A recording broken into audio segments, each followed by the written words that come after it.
Welcome to Manager Tools. Should human resources do my phone screens before I interview? This cast answers these questions. Should I let HR conduct phone screening before I interview a person? How can I decide whether to have HR help with my phone screens?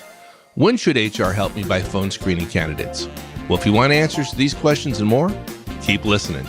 Here we go. If you're a director or HR leader and you'd like some R&R in 2019, you ought to focus on the Manager Tools R&R, results and retention. Respected Professional Print recently discusses the hot job market and suggests organizations may be in jeopardy of losing key talent. Do your managers know how to build relationships and communicate with their directs in such a way that they retain the right people? At our on-site effective manager training, we'll work with up to 30 managers with actionable models to provide organizational measurement. To learn more, contact us at maggie@manager-tools.com. We've talked about this many times, but I don't think we've talked about it a lot on pod. We've probably mentioned it, which certainly we've talked about phone screening, right? And the importance of that, right? But the question we often get and probably need to talk about here is human resources role. And in a lot of companies, human resources often conducts phone screens of job opening candidates. And let's talk about it, because sometimes it's okay, but our experience is most often it's not, right? So let's talk some more about that. So most managers generally think of the interviewing process as they get an open rec because they have a need, they post the job, they screen some resumes, conduct phone screens, and then conduct face-to-face interviews and then make an offer and so on. Sometimes HR runs the process. Generally, most managers believe that they run it almost everywhere if they have HR. Sometimes actually HR doesn't. But far too many managers, and this is in no way a negative to HR, too many managers allow HR, because of assumptions and so on, to play too big a role that the manager ought to own in screening the candidates. And the classic one is phone screening. Of course, the manager is the one that lives with the consequences of the process forever. So 4 basic points to make here. First, hiring is HR's process if you have HR, but it's your hire, guys, okay? In almost all cases, we recommend you do the phone screening. In some cases, that means you do 2 phone screens. You do one and HR does one.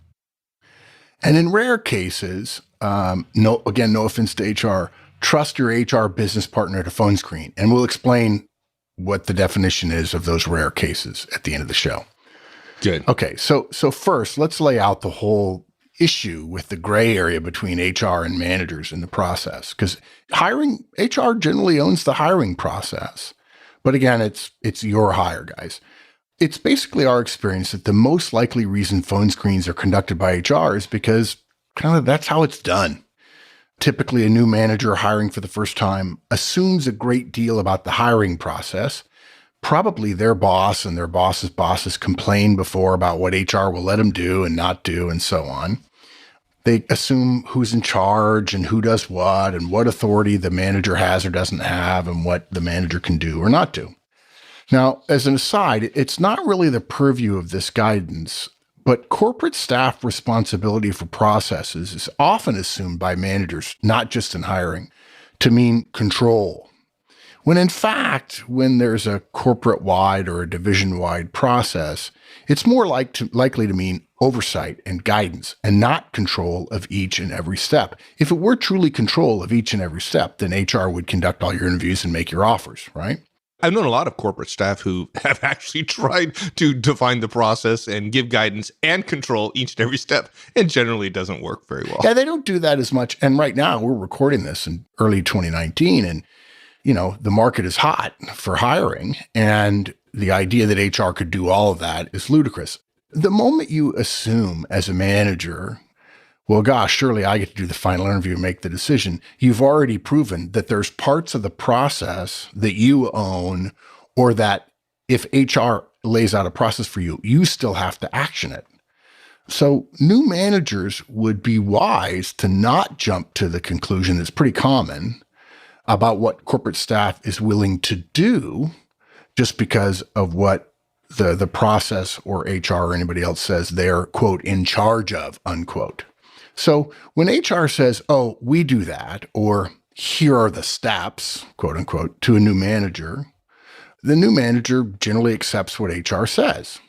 Most new managers assume that HR is much more powerful than they are, the manager is. And that's generally true. But it's not specifically true all the time. HR's hold over the interview process is usually not as strong as most managers assume. Before I get emails from HR, I'm not suggesting that it's not your process. I'm suggesting that you don't action every step, and so the manager has some leeway. Bottom line, your company's hiring process may be owned and authored by HR, but you, Mr. or Ms. Manager, are responsible for your hires. Now, if somebody says, wait, HR wrote the process. They briefed us on the process. They're constantly saying our process. They act as if they own it. And guys, HR did write the process. They have significant influence over the process, but that doesn't mean they can or should or do dictate everything you can and can't do. Think about it. IT writes processes for how to secure your laptop, but they don't help you secure it every day. Yeah, nobody listens to IT, so come on. Look, you may be obliged to follow their process regarding IT security and laptops, but we bet you don't. Finance has processes for budgeting every year. They clearly own that process. But we don't know any senior manager or director, to say nothing of more senior people, who don't do things their own way when it comes to end-of-year budgeting. Okay, so look, HR provides valuable insight to the process. We need people at corporate that understand the soup to nuts, alpha to omega of everything that goes into hiring. And there's a lot of stuff that managers can't do. HR takes care of administration of the process, background checks, sourcing in some cases, interview guidelines, compensation and benefits guidance or approval, analysis, onboarding tasks, and so on. There are several parts of the process that HR really must do, and they often do it very well, and we ought to be glad they do it. But while HR owns the process, again, they don't own your hiring decision. And the closer you get to your decision, which generally means interviewing, is more about you and less about them. So whenever possible, and usually that means virtually always, guys, again, no offense to HR, you must maintain control of your interviewing and decision-making process. HR is never going to be invested as you are in the quality of your hire. They won't be held accountable for your ability to retain the candidate. They won't be held accountable if your new hire fails to perform. One more time, in no way is this an indictment of HR. And in fact, in many cases, the HR person who says, I'll do the phone screen, means well. They want to help. And to be clear, there's plenty of great HR, and we'll talk about what that means if you've got a great HR relationship later. Don't assume you can't have a great deal, in fact, the final word, great deal of influence over whom and how you hire. Even though HR has more power than you generally, that doesn't mean they will tell you you cannot do certain specific things. So what that means is you've got to feel responsible and be willing to assert some control as the process gets closer to you expending resources and time and making a decision. Right. And one of the first steps where that might come into play is the actual phone screen itself. And you, the manager, are probably going to do the phone screen. Yeah, in most cases, HR actually says, yeah, we have responsibility for sourcing, but then there are plenty of managers that are in unusual positions or in fairly new areas where somebody's trying to stuff up where HR doesn't have sourcing, and they turn to you and say, hey, do you know where these people are? Because you probably would know better than I would. And I think of technical openings as being a case where HR probably doesn't have as much insight as to where those people are. That's not a ding on HR. It's never been the expectation that HR knows where everybody is for every position. So there's clearly a gray area in the process, a gradual movement away from pure process following to greater and greater control or influence over the actions, and processes are not actions, over the actions later in the process. So in almost all cases, you need to do your own phone screen. That's our recommendation. Interviewing is the most consequential part of the hiring process. Phone screening is the start of the interviewing process. So, except in rare cases, again, we'll talk about that in a second, we recommend managers conduct their own phone screens. There are three major reasons for not having HR do your phone screens or for you doing it with them. First, false positives. Now, if you don't know, false positive is saying yes to a candidate.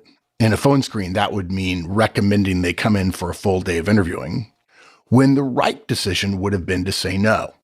Big ugh. Yeah, exactly.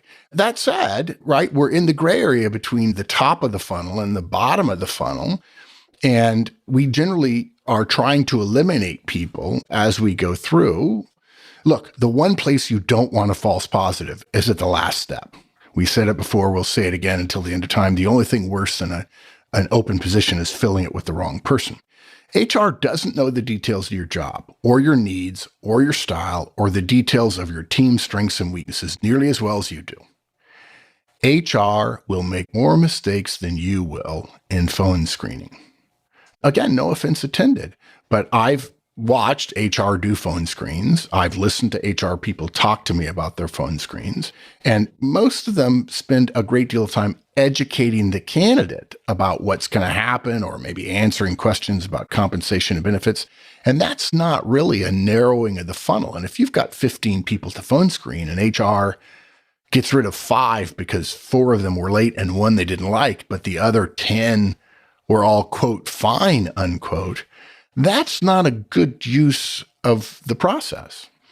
In my experience, HR and many managers too, don't get me wrong, think of phone screens as sort of a soft chat when in fact it's absolutely the start of the interviewing and the separating the wheat from the chaff process. HR probably doesn't ascribe to our approach that the purpose of an interview is to find a reason to say no. Again, in many cases, HR's phone screens are educational rather than evaluative. They're much more likely to, quote, allow, unquote, someone, quote, through, unquote, because they, quote, seem fine, unquote. But a false positive in a phone screen wastes resources. And in the MT system, it's a lot of resources for the final day of interviews. The other side of the coin, second reason, is false negatives.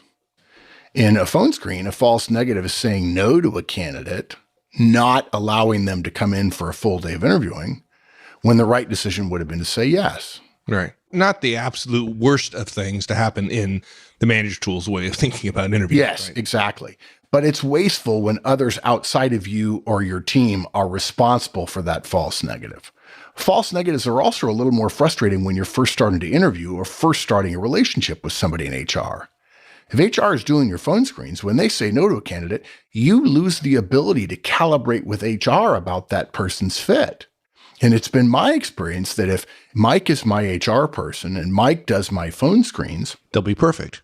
Yeah. And I say to Mike, we're talking about resumes beforehand and we go over all of them. And I say, I really like this guy. And then Mike says back to me as my HR guy after the phone screen, yeah, I didn't really like him. Most managers are going to be like, do I have the ability to say, no, I want to bring him in? Now you've perhaps irritated your HR person. Basically, you'll never know if you would have come to a different conclusion. So as a general rule, without joint reviews in a hiring process step, all eliminated candidates deprive you and HR from calibrating. It's only yeses that help with calibration. And then lastly, learning. If you've done less than 50 interviews, and we're talking about interviews that last an hour or two, if you've done less than 50, we encourage you to take a hands-on approach in both phone screens and interviews. If you've done more than 50, you'll want your directs in some cases to be conducting phone screens so you can calibrate with them. Yeah, good point. What about the idea of HR says they do phone screens? Okay, fine, they do phone screens, but they don't say that you can't do phone screens. And so before bringing somebody on, in for a full day of interviewing, you do a second phone screen. What about that? Yeah. So HR almost never would say, I do phone screens and you don't. Some of them do. Sometimes it's an assertion of control. Sometimes it's just a new person saying, my boss says I'm supposed to do the phone screens. How would it look if the hiring manager does phone screens as well? And so they push back, not knowing of the benefits of dual phone screens. So if your HR partner doesn't specifically say they do phone screens and you are not supposed to, then do your own. Okay. Now, we recognize this is more work for you. When you ask yourself to do more work, when you're essentially saying we're going to go for quality over speed in this case, you darn well better be doing it in a really important process. And the most important long-term effect that managers have on their organizations is the quality they're hiring. So this is one of those rare cases where we say, don't slide through, do the right thing, do your own phone screenings. And what you can do is act as if this is completely normal. Yeah. But dude, you said it's a lot more work for the manager, but it's a lot less work than if you're not calibrated with your HR person, right? Them saying yes to somebody that you would have said no, and you have the person coming into your office for a day. That's where the time is lost. The reason I wrote this cast is a few months ago, I said to somebody, yeah, I would recommend you do phone screens as well. And they said, oh, that's more work. I said, okay. All I want you to do is avoid HR's false positive. Somebody comes in and you realize in 30 minutes of the first interview, that person is not good. The vast majority of managers that I talk to will not tell that candidate your interviewing day is done. Therefore, the decision's already no, but everybody goes through the motions of conducting interviews, which generally don't have a lot of training value because word gets around this guy's no good. So they don't give a really tough but fair and friendly interview, and it's a lot of waste. So when managers say, I don't have time, you can pay me now or you can pay me later. So don't request permission. If you don't hold your HR business partner in high regard, don't let them rescreen your candidates, okay? Tell them that would be burdensome on your candidates and could affect your ability to hire. If HR doesn't insist on doing all phone screening, go ahead and do it. Say thanks, be thrilled, act as if you expected it, and get busy. Do your own phone screens. You may be talking to somebody in HR whose approach is, I only do phone screens because I have to. Most managers are happy for the help. If they're willing to do it, I'm happy to let them. There's nothing wrong with being known as the manager who pays really careful attention to hiring. So if you're a new manager and HR says they do phone screens, you're thinking, okay, that's the way it's done. No. That's not necessarily the way it's done. Notice here that our guidance is that HR has to insist on doing phone screens. The assumption we recommend you make is that you're going to do them all yourself. And only with actions from HR pushing back would you relent politely. And if HR insists on phone screening, ask for the resumes of those whom they're screening and conduct your own phone screens as well. If there's any question from a candidate, tell them, A, hiring's really important and worth extra steps. B, you're working on calibrating with HR. And C, you and HR look for different things. And actually, I would go further and sell the process to any candidate who asks, okay? Look, if you come to work here, you're going to be able to count on me only hiring in the best that we can get. That means a little more upfront work for you now. But as you know, the only thing worse than an open position is filling it with the wrong person. And if somebody says, gee, this is hard, and nobody else has asked me to do phone screens. And the problem when you go to those other companies is they won't weed out a couple of the people that should have been no's. And you're going to be sitting next to that person and you're going to end up doing more work and more frustrated and have a team member who you don't feel strongly about. Now, this is an important moment between you and HR when you're insisting. You might assume that they're going to say no, but in my experience, they won't. If you were to ask for resumes of the ones they're phone screening, it would be exceptionally rare that HR would say you couldn't have them. And if they did share them, tell you you were forbidden from doing phone screens. Yeah, I've never seen it happen. HR is more concerned with the manager who doesn't want to do just the bare minimum in terms of a process for interviewing and hiring. Yeah, and HR is making more of a generalized impression of the person as opposed to evaluating from your specific job. Only the very best HR people would say, I know the job at least 90% as well as the manager, and so therefore I'm going to be giving them a full evaluation, even if a phone screen is not as detailed as a full day of interviews. Now look, afterwards, if there's some tension in the air about the dual screens, offer to share your thoughts with HR on who you screened. Find opportunities to complement their conclusions. Talk about why you were a yes and they were a no, or they were a yes and you were a no. After doing this a couple of times, assuming they continue offering to do phone screens for you, which is unlikely, offer to calibrate more carefully. It really would be hard for an HR person to say, no, my boss says you can't do this. I mean, politically, no, they wouldn't do it. Well, and the great thing about once you've done this with your HR partner and you have calibrated and you guys are in sync in terms of what you think it should be and what they think, then you get to the next case which is frankly fairly rare, where you can trust your HR business partner to do the phone screen. Yeah, but to all those HR people that get to this level, it's rare, but it is magical. Oh, yeah. And a tip of the hat to the HR people who know it well enough and know the manager and spend the time. And unfortunately for HR, because they've got, in a time like this, so many interviews to conduct. They're supporting so many managers. I mean, it's tough. They've been given a lot. Not enough resource, put it that way. Yeah. So in rare cases, trust your HR business partner, whom you've worked with for a long time, to do your phone screens. And if you do that, then their phone screens are just like yours. If they say yes, you bring them in. If they say no, you don't. Because some of us are lucky enough to have outstanding HR professionals who know us and know our roles, and we trust them. When that's the case, let HR do your phone screen and Bob's your uncle. It just doesn't happen nearly as often as managers think. It should not be left to, oh, this is HR's process, so they get to do what they want to do. Because in the end, you're going to be left with the person. Any problems that come through the hiring process are yours to sort out after they're hired. Far better to invest on the front end than pay on the back end. Because look, whomever you're going to hire is going to be your responsibility. You want as much control. You can't have complete control because it's probably HR's process. And so therefore you want to assert yourself politely and professionally and politically in a careful way and get your input into the process at phone screen, not just at final interviews.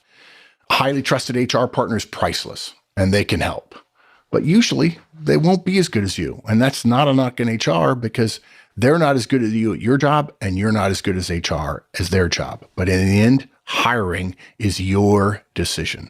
Yeah, trust me, folks. If you want to assert ownership over the hiring process and you do it well, your HR manager will be a very happy person.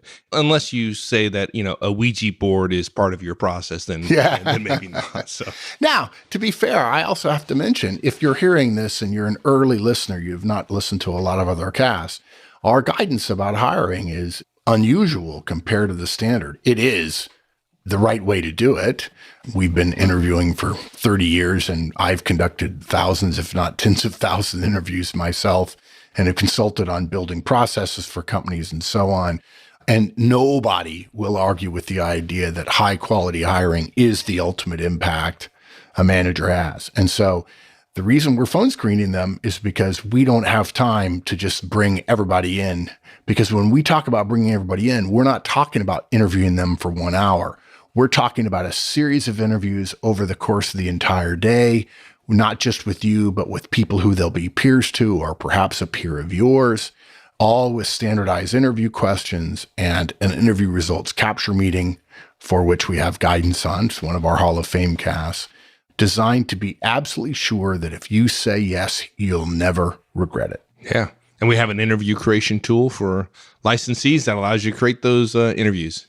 And we have the Effective Interviewer Conference that walks you through our entire process and tells you what to do in every step and teaches you how to listen, how to probe when you ask behavioral interview questions, that teaches you how to create behavioral interview questions if you decide not to use our interview creation tool, which is available to licensees, which is a good time to say, if you're not a licensee, we think you ought to be for only $200 a year. And as well, let me make another point here at the very end of the show. Maybe not everybody has stayed with us.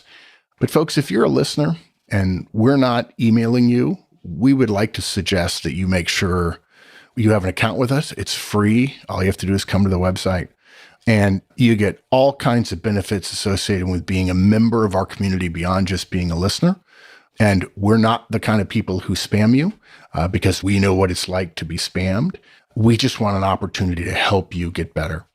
The cast will always be free, the audio cast, but there's a lot more to manager tools behind the free cast, and we want you to benefit from it. Cool. That was awesome, dude. Appreciate it. Anytime. All right, man. We'll talk soon. If you've been a listener and believe our content would be a great fit in your large organization, yet realize the challenges of having over 500 managers, we may have a solution for you.